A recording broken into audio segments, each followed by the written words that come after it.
नमस्कार दोस्तों, आप सभी का बैक पेन रिलीफ प्रोग्राम के वीक नंबर 13 में स्वागत है। दोस्तों, इस वीडियो में हम बात करने वाले हैं कि बैकवर्ड और फॉरवर्ड दोनों बायस वालों को इस वीक से उत्कट आसन के अभ्यास में किस तरह से आगे बढ़ना है, किस तरह से उन्हें प्रैक्टिस करनी है। तो चलिए हम वीडियो शुरू करते हैं और देखते हैं कि उन्हें इस हफ्ते कैसे अभ्यास करना है। इस हफ्ते जो है आप लोगों को उत्कट आसन का अभ्यास करना है दीवार के सहारे, वॉल के अगेंस्ट। ठीक है, अब यहाँ पर एक बात ध्यान रखनी है जब वे प्रैक्टिस करें, जब हम उत्कट आसन का अभ्यास करने जा रहे हैं वॉल के अगेंस्ट, तो पिछले कई हफ्तों से हम प्रैक्टिस कर रहे थे उत्कट आसन की कि हम जो है बहुत ज्यादा नीचे नहीं जा रहे थे। ठीक है, बट इस वीक से हमें कोशिश करनी है कि हम जो है अपने हिप जॉइंट को नी जॉइंट की लाइन में लाने का प्रयास करें। जैसा कि हम सभी जानते हैं कि हम उत्कट आसन का अभ्यास इस तरह से करते हैं कि जैसे हम पीछे किसी चेयर या स्टूल पर बैठने जा रहे हैं, तो इस हफ्ते हमें प्रैक्टिस इस तरह से करनी है कि हम अपने हिप जॉइंट को नी की लाइन में तकरीबन लेकर आ जाए। ठीक है, उतना हमें नीचे जाने का प्रयास करना है।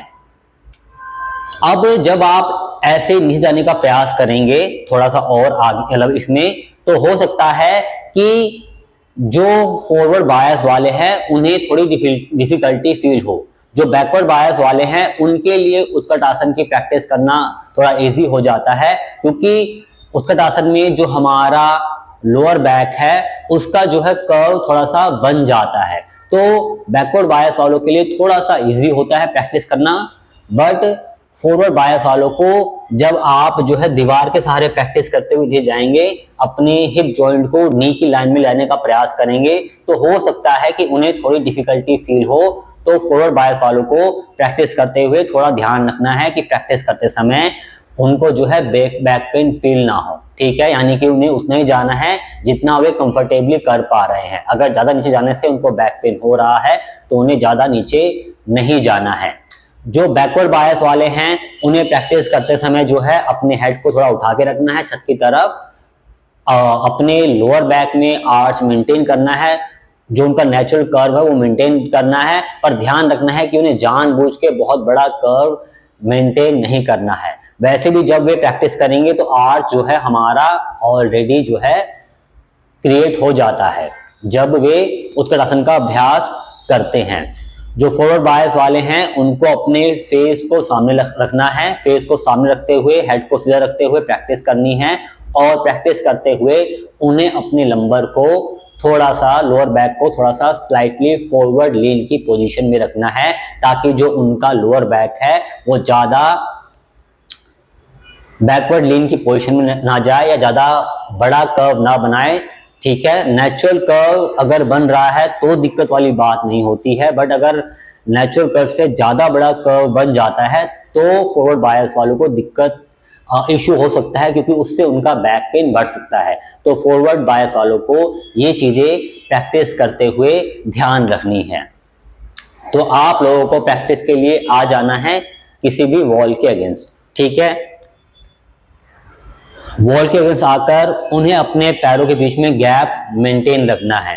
पहले हम जब प्रैक्टिस कर रहे थे तो हम थोड़ा छोटा गैप रख रहे थे। जब हम इस बार प्रैक्टिस करेंगे, क्योंकि हम थोड़ा नीचे जा रहे हैं, तो उन्हें जितना हमारी ये वेस्ट रीजन की चौड़ाई है उससे थोड़ा बड़ा गैप बना के रखना है प्रैक्टिस में। जो हमारे टो है वो थोड़ा बाहर की तरफ, स्लाइटली बाहर की तरफ टर्न हो गए। ठीक है, स्लाइटली आउटवर्ड। ठीक है, ऐसा नहीं कि बहुत ज्यादा, बट थोड़ा सा जो है ये हमारे टो है वो हल्के से बाहर की तरफ उन्हें टर्न करके प्रैक्टिस करनी है। ठीक है, पैरों के बीच में गैप, टो हमारे स्लाइटली आउटवर्ड, वॉल के पास जाना है। ठीक है, हमारे टो और वॉल के बीच में कुछ इंचेस का जो है गैप रहना चाहिए। दोनों हमारे फुट एक लाइन में होने चाहिए, ये बात हमें ध्यान रखनी है। दोनों बिग टो हमारे एक लाइन में हो प्रैक्टिस करते हुए। हाथों को हमें दीवार पर आराम से रख लेना है। ठीक है, सहारे के लिए। ब्रेसिंग टेक्निक को यूज करना है, यानी कोर मसल्स को कॉम्पैक्ट कर लेना है और कोर मसल्स कॉम्पैक्ट रखते हुए धीरे धीरे हाथों से स्लाइड करते हुए हमें हिप से बैंड होना है और ऐसा मानते हुए नीचे आना है कि हम पीछे चेयर या स्टूल पर जो है बैठने जा रहे हैं। याद रखिए, अगर आप बैकवर्ड बायस वाले हैं तो हेड को थोड़ा हेड को उठा के रखें, अगर फॉरवर्ड बायस वाले हैं तो आपका हेड और फेस जो है सामने रहे। ठीक है, आपको कोशिश करना है कि आपका जो हिप और आपका हिप जॉइंट तकरीबन नी की लाइन में आ जाए। ठीक है, उसके बाद वापस आना है। ये हुआ एक रिपीटेशन। यहाँ भी प्रैक्टिस करते हुए हमें जो है होल्ड नहीं करना है, डायनेमिक वे में प्रैक्टिस करनी है, यानी कि हमें जाना है, वापस आना है। कोर मसल्स कॉम्पैक्ट बना के रखनी है, प्रैक्टिस में कॉम्पैक्टनेस बनी रहे जब तक हम वापस ना आ जाए। हमें इस कॉम्पैक्टनेस को रिलीज नहीं करना है। ठीक है, इस तरह से हमें प्रैक्टिस करनी है। ठीक है, जाना है धीरे धीरे नीचे की तरफ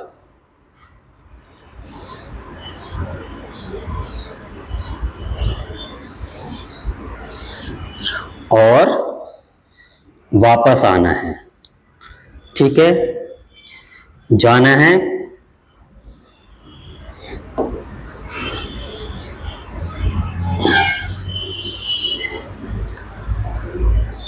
और धीरे धीरे वापस आना है।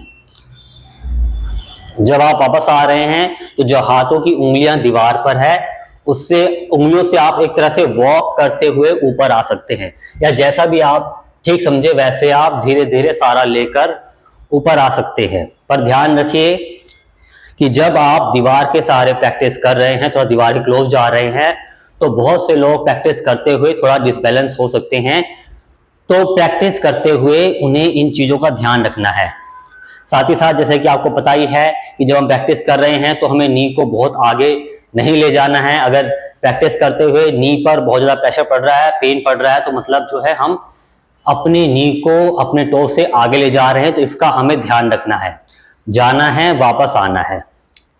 अब जैसा कि आपको हमेशा बताया जाता है कि जैसे मान लीजिए इसमें हम जो है थोड़ा नीचे जा रहे हैं, अगर प्रैक्टिस करने के बाद आपको बैक पेन फील हो रहा है तो आपको चेक कर लेना है कि क्या आप ठीक तरह से प्रैक्टिस कर रहे हैं या नहीं, सही टेक्निक से प्रैक्टिस कर रहे हैं या नहीं, अपने बायस के अकॉर्डिंग प्रैक्टिस कर रहे हैं या नहीं। अगर आप ठीक प्रैक्टिस कर रहे हैं और उसके बावजूद आपको पेन हो रहा है तो इसका मतलब ये है कि अभी आपको इस प्रैक्टिस में आगे नहीं बढ़ना है, अभी आपको थोड़ा वेट करना है। इस प्रैक्टिस के जो है हमें 3 सेट करने हैं। हर सेट में हमें 10 रिपीटेशन करनी है, यानी कि हमें जाना है, वापस आना है, जाना है, वापस आना है। हर सेट के बाद 20 सेकंड रेस्ट, फिर दूसरा सेट जिसमें 10 रिपीटेशन, फिर उसके बाद 20 सेकंड रेस्ट, फिर तीसरा सेट जिसमें 10 रिपीटेशन। इस तरह से हमें प्रैक्टिस करना है। डे 1 के अंदर आपको जो है हर सेट में 10 रिपीटेशन करने की जरूरत नहीं है, आप कम रिपीटेशन से भी प्रैक्टिस शुरू कर सकते हैं। आप 3 से शुरू कर सकते हैं, 3 रिपीटेशन से, यानी तीनों सेट में 3 रिपीटेशन, 4 से शुरू कर सकते हैं या 5 से शुरू कर सकते हैं, और धीरे धीरे आपको जो है आगे प्रैक्टिस में बढ़ना है। तो ये चीज़ें प्रैक्टिस करते हुए आपको ध्यान रखनी है कि आपको अपने अकॉर्डिंग प्रैक्टिस करनी है। इसके अलावा जब आप प्रैक्टिस कर रही हैं तो आप जो है चाहें तो अपने टो को थोड़ा सा और दीवार के पास लाकर जो है प्रैक्टिस कर सकते हैं। जब आप थोड़ा दीवार के और पास जा रहे हैं तो आप जो है फेस को सामने करने के बदले अपने राइट और लेफ्ट साइड कर सकते हैं बारी बारी से, यानी कि आपका राइट और लेफ्ट चीक जो है दीवार के सहारे रहें। इस तरह से भी जो है आप प्रैक्टिस कर सकते हैं। अब बहुत सारे लोगों को जो है इस तरह से प्रैक्टिस करने में और डिफिकल्टी फील होगी, हो सकता है कि आप जो है ज्यादा नीचे ना जा पाए प्रैक्टिस में। ठीक है, तो आपको जो है अपने हिसाब से जो है एडजस्ट करते हुए प्रैक्टिस करनी है, जितना आप जो है कर सकते हैं।